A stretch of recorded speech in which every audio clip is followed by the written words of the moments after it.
Gosh, right, hello, we're doing it like this or we're not doing it at all.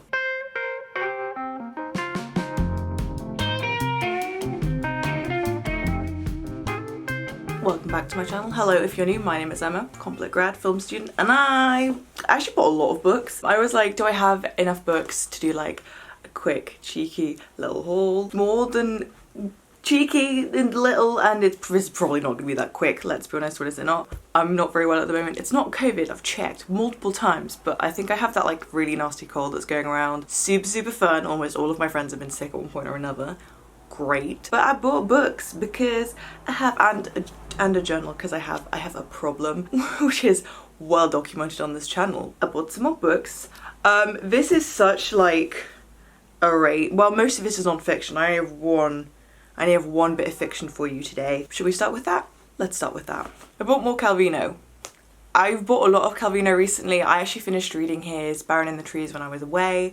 So fun, so playful. I've fallen so in love with him. It's like, it kind of feels like when I was like first like really discovering Nancy Mitford, I was just like, there's more and there's more and there's more, and then you kind of can't stop, and then you suddenly have all of their books and you're like,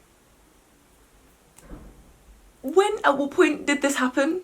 I'm not mad about it, but like at what point did this happen? Difficult Loves. This is a collection of short stories which is themed along like different people. So Adventure of a Soldier, Adventure of the Crook, Adventure of the Bather, Adventure of the Clerk, blah blah blah blah blah. This dazzling collection of stories follows the individual adventures of a varied cast of characters, masterfully illustrates Calvino's unique perspective and narrative gifts, as well as 13 tales from his Difficult Loves collection. This volume also includes Smog and Plunge into Real Estate. I don't really know what any of these are supposed to be about. If it's just Calvino, it's going to be fun, playful, a little bit quirky, but my choice to pick up this one came more from the fact that I was looking around, like, I was basically looking for a collection of love letters. Like I want to read some love letters. I want to read a collection of love letters. I already have love letters by great men, love letters by great women, but I was like, are there any more? I couldn't find anything decent. If you guys have any good recommendations, let me know. But I picked up this instead. Vintage, are killing it with these editions. I love them. All of my Calvino is in these editions, and it will stay so because it's just beautiful, great choice of fonts. The dyslexic approves. Anyway, I have to move on. All of the non-fiction. Let's start with these. Let's start with these two. Penguin have come out with a series of like what they've called environmental classics. Kind of like the other series, like their series Penguin Great Ideas, which I have so many of.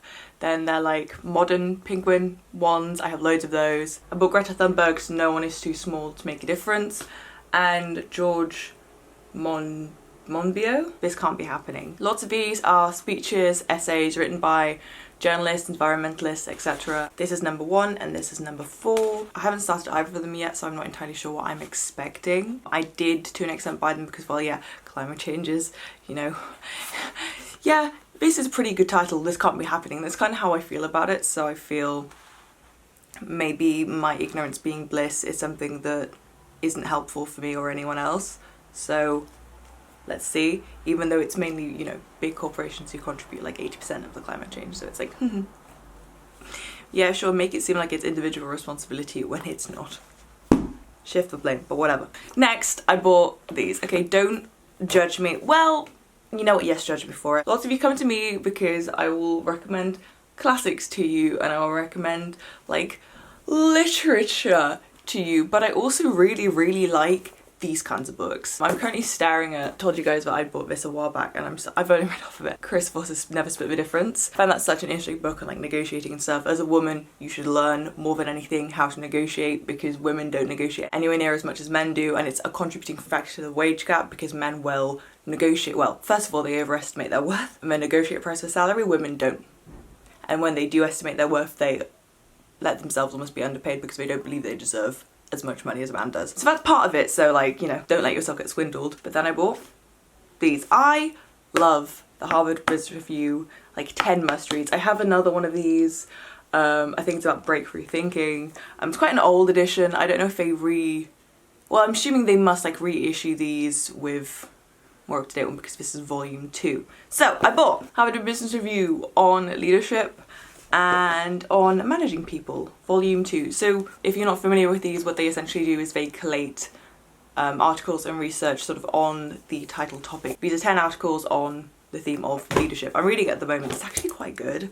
I'm really enjoying it. The articles in here are what makes a leader, what makes an effective executive, what leaders really do, the work of leadership, should anyone be led by you, crucibles of leadership, level 5 of leadership, 7 transformations of leadership, discovering your authentic leadership, and in praise of the incompetent leader. These are not difficult to read.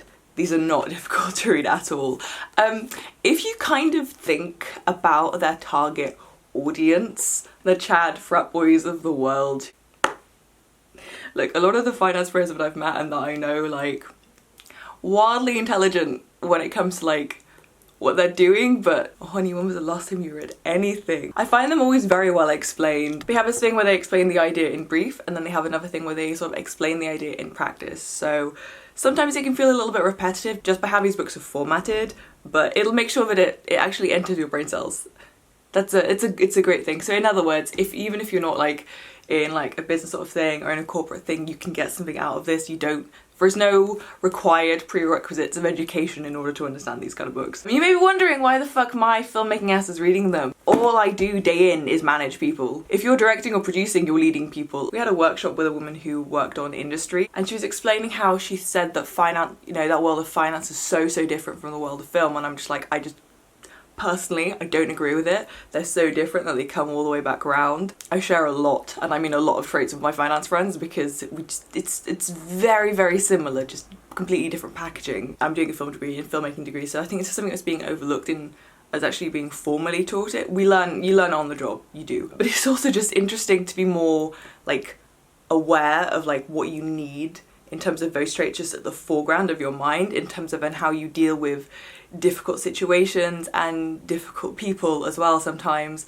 I've joked about it before, but yeah, filmmaking, yeah, a lot of big egos. Mine is no exception. I'm really enjoying this. It is a lot of food for thought. And yeah, when people are talking about like senior managers and executives, I'm just substituting in, your producers, your directors, your HODs, blah blah blah. It's very parallel. I want to make a video on like books for filmmakers that have nothing to do with film, and I feel like this would for sure be one of them. But the article I'm reading at the moment is explaining that leadership is then very different to management. Okay, we'll find out why later.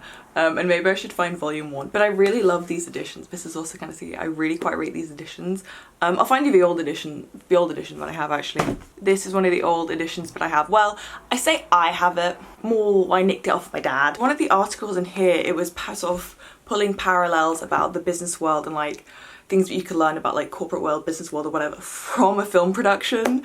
It was like drawing those parallels, which I've obviously maintained that are there the whole time. But that's one of the reasons I read it, was not to get like the inside business scoop, but like to more give a bit of context to my understanding of like how film works in terms of your team management between pre-production, production and post-production, like the different cycles and like flows with that, because the amount of people sort of snowballs is then enormous while you're doing production, then it just like completely drops off when you head into post-production. Subject to the kind of film you're making, obviously not really when you're doing like VFX and stuff, but this sort of flow is, I find it fascinating. So these are the old editions. These are the new ones. I really like this. This is nice. I think I read this when I was like 16. I don't know. What is this? What is this article?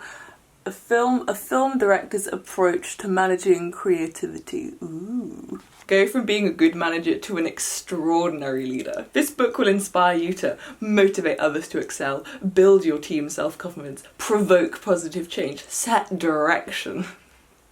Director. Encourage smart risk-taking, manage with tough empathy, credit others for your success, increase self-awareness, and draw strength from adversity. This is what this one says. Are you a good boss or a great one? This book will inspire you to draw out your employees' signature strengths, support and cultivate honesty and civility, cultivate better communication and deeper trust among global teams, give feedback that will help your people excel, hire, reward and tolerate only fully formed adults, motivate your employees through small wins, foster collaboration and break down silos across your company.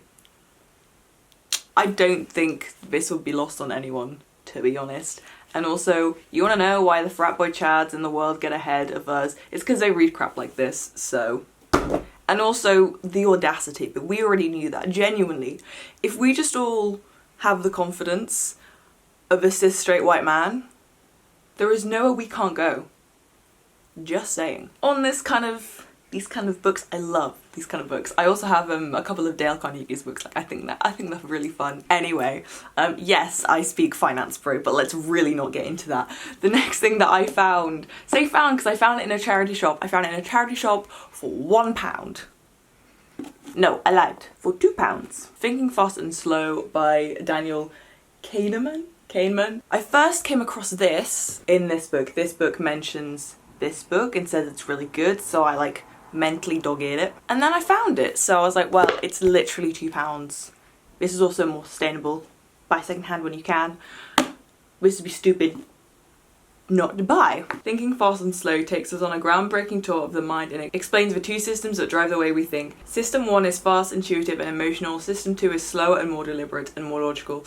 Kahneman reveals the extraordinary capabilities and also the faults and biases of fast thinking and the pervasive influence of intuitive impressions on our thoughts and behaviour, the impact of loss aversion and overconfidence on corporate strategies, the difficulties of predicting what will make us happy, and the challenges of properly framing risks at work and at home. Each of these can be understood only by knowing how the two systems shape our judgment and decisions. Engaging the reader in lively conversation, Kahneman shows where we can and cannot trust our intuition and how we can tap into the benefits of slow thinking. He offers practical and enlightening insights into how we use these different techniques to guard against the mental glitches that often get us in trouble. Blah blah blah blah blah. I think this is cool. I love the idea of like the different ways that we think, and I am such a hoe for any like rational, logical thinking, blah blah blah. But the catch is that like you can't make an unemotional decision. Humans are not hardwired that way. You're not a robot. You can't make ever 100% purely logical, rational decisions. It's not physically possible. We're literally walking around in these like bags of meat and flesh, and you think you can be like unemotional? Come on.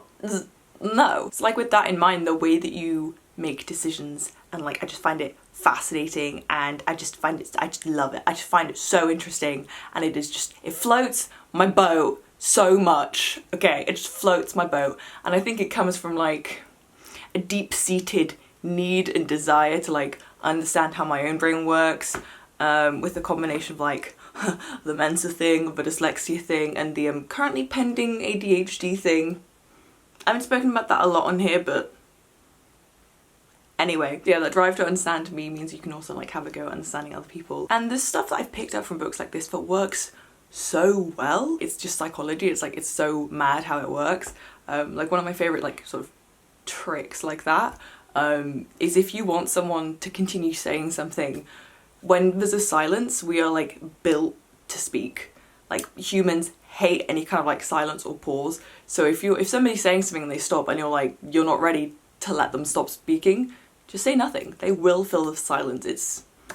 It's very funny when you like clock on to the fact that people do that, and then someone tries to do it to you and you're like, that's not working, I'm gonna make you feel uncomfortable. But it's really interesting how that kind of stuff works, and how just standardized that can be in just across the board. I love this kind of stuff. I fucking live for it. It's great. I had to explain loss aversion to someone recently, just in terms of how you then, because it comes down a lot to language, right, as well. So like how you can frame questions, how you can word things in order when you're asking someone for something. Tap into this loss aversion thing. Like if somebody doesn't jump on this opportunity you're presenting them, but it would be a massive loss to them and their business and blah blah blah blah blah. So highly interesting, highly fascinating, and super useful and effective. It really doesn't matter like what industry you're in, but if you're in one where you frequently have to deal with people, and often different people, I'd read a lot of these books. It's one, I mean, doing film you so often deal with so many different people, which I freaking love. There are loads of reading lists online that you can find as well. Like reading lists that lots of universities who do these kind of courses do, like any kind of management course, blah blah blah, they do good reading lists. Boston Consulting Group always like do a list of like books that you should read, blah blah blah. Forbes do.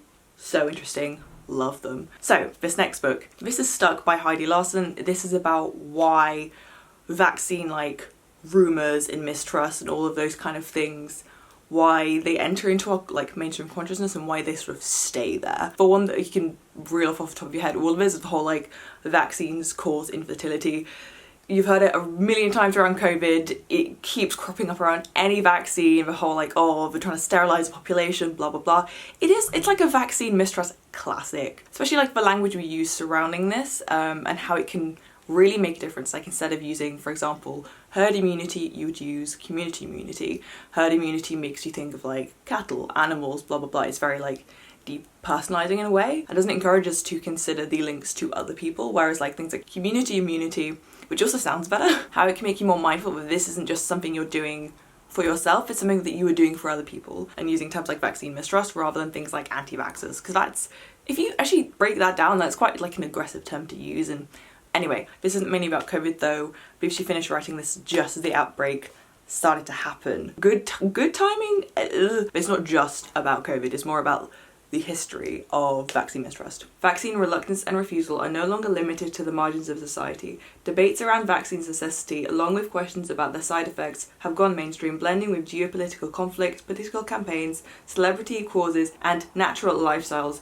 to win a growing number of hearts and minds. Today's anti-vaccine positions find audiences where they've never previously existed. Stuck examines how the issues surrounding vaccine hesitancy are, more than anything, about people feeling left out of the conversation. A new dialogue is long overdue, and one that addresses the many types of vaccine hesitancy and the social factors that perpetuate them. To do this, Stuck provides a clear-eyed examination of social vectors that transmit vaccine rumours, their manifestations around the globe, and how these individual threads are all connected. More than anything, an anthropological sort of look at the psychology behind why people don't want to take them, etc, etc. I personally find this fascinating. Also, I guess YouTube disclaimer, I did not buy this. This was sent to us. I say us because it was sent to my parents and then I nicked it. But really though, if you're going to listen to anyone about vaccines and stuff, listen to Heidi. She's actually an authority on this.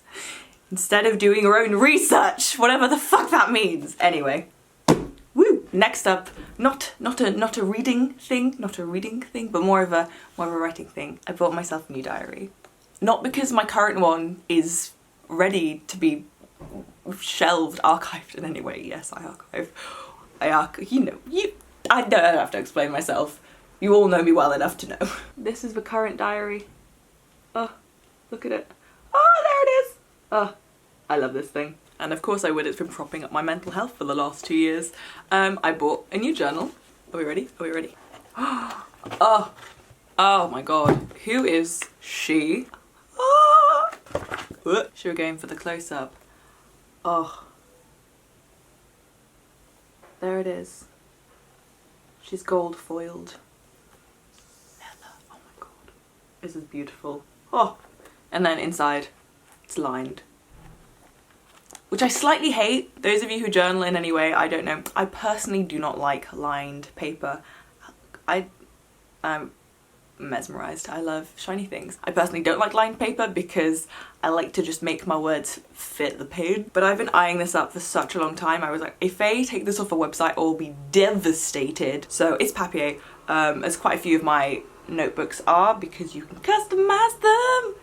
Look, it's got my initials on it. And this is where I get cross because I have 4 initials, but there's never any space, so I only have to have 2. Why is that suddenly gone blue? Look at that white balance change. Hello?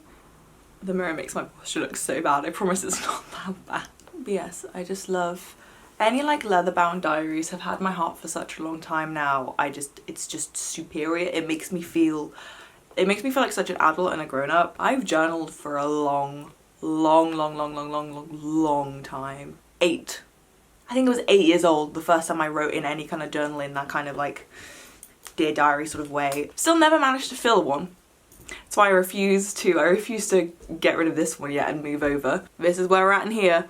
I'm going to keep, oh no, is it there or is it? No, it is there, but yeah. I've had to assure myself that I won't move on until I've actually filled that one up properly, and then I will move on to this one. Ooh, the secrets you will hold. Oh my god, that's why I just ripped my necklace, that could have been bad. And my ring, that could have been bad. There's something so thrilling about buying like a new diary. It's like, what secrets will this hold? The amount of shit that's in that one is actually, like, it's unfathomable how much crap, how much life of mine is caught up in that. And just sometimes I'll sit down to write something and then I just don't write anything because I'm just going back through my own memories and just being like, sweet Jesus. Goodbye, whenever will we use you? Who knows, maybe in a couple of years. Like, it's just so fascinating going back through like your own memories and then being like, oh shit, no, this is how I felt about this at the time. because it's shocking how like you'll cast your mind back, you're like, oh, that wasn't so bad, I wasn't so upset about that, blah blah blah, but then you'll go back and read and you'll be like, oh man, I was devastated. Good god, there's a lot of tears in there, a lot of heartbreak, a lot of really bad shit, a lot of really good shit, a lot of really good shit, but there's a lot of bad shit in there. That sounds really ominous and like dark, but everything's fine. Just my private life, like everyone else's, has the capacity to be a shit show, an utter shit show. But that's on being a single 20-something in a big city. Trying to fix shit out. Yeah. Right. Okay, that's it, because I don't have time for this. I'm directing this term. Woohoo! Making like a little sapphic teen coming of age story. I'm super pumped about it. I'm casting this morning, that's what I'm doing. I'm shortlisting people I would like to send in self-tapes.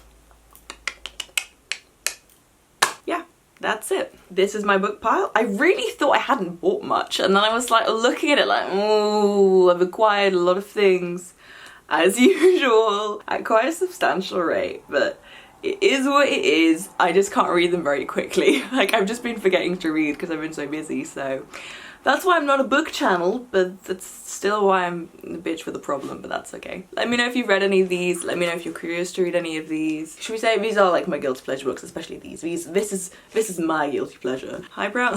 Hi, my name's Chad.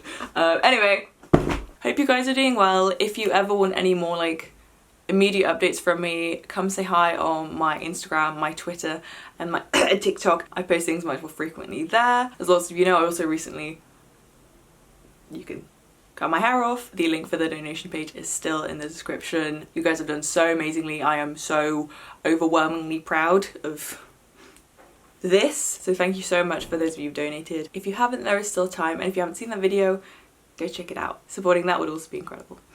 But there we have it. Thank you very much for watching. Like, subscribe, and all that jazz. And I will see you hopefully very soon. Goodbye.